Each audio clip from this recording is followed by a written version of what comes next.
Halo teman-teman, kembali lagi sama Kosten di sini. Nah, hari ini aku mau cerita juga satu hal yang cukup unik teman-teman. Jadi aku dapat referensi klien gitu ya. Waktu si klien ini, kita nyebutnya Mister Klien aja ya. Mister Klien ini cerita-cerita ke saya gitu ya. Saya cukup kaget teman-teman. Loh kok bisa? Jadi dia itu punya asuransi A, punya asuransi B, punya asuransi C, dan total asuransinya itu ada 7 atau 8 gitu. Jumlahnya sih saya nggak ada masalah ya. Cuma yang bikin saya wow itu adalah brandnya itu dari semua jenis brand yang berbeda. Dan lucunya teman-teman, ketika saya bantu, dia itu dapat beberapa email yang menyatakan bahwa emailnya asuransi yang ini lapse.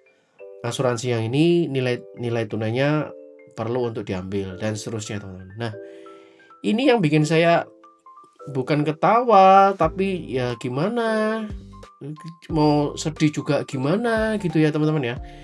Kenapa? Ya hal ini yang perlu kita hindari juga dan perlu kita waspadai. Saya yakin setiap perusahaan asuransi memiliki kekurangan dan kelebihannya masing-masing. Ya betul ya, bahkan juga banyak ya.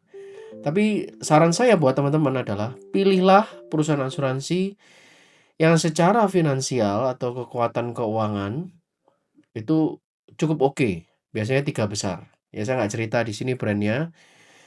Tapi itu yang pertama. Yang kedua adalah perusahaan asuransi ini memiliki nasabah yang cukup besar. Top 3 juga pilihlah itu. Kenapa? Karena kalau nasabahnya banyak berarti ya produknya dapat diandalkan, perusahaannya udah oke, juga cukup accessible gitu ya. Dan laporan keuangannya pasti oke karena nasabahnya banyak berarti revenue-nya dia cukup besar, teman-teman. So itu ya teman-teman yang mau saya sharingkan hari ini. Jangan jadi klien atau nasabah yang semua-mua diambil dari berbagai macam brand, maka ujung-ujungnya kita sendiri yang akan kesulitan ketika terjadi sesuatu.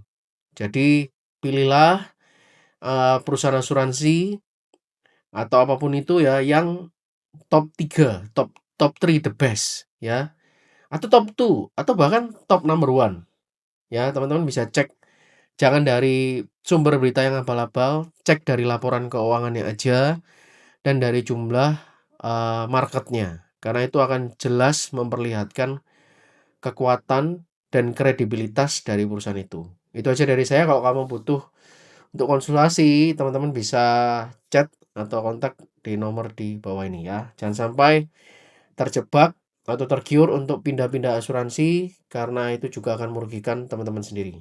Bye-bye.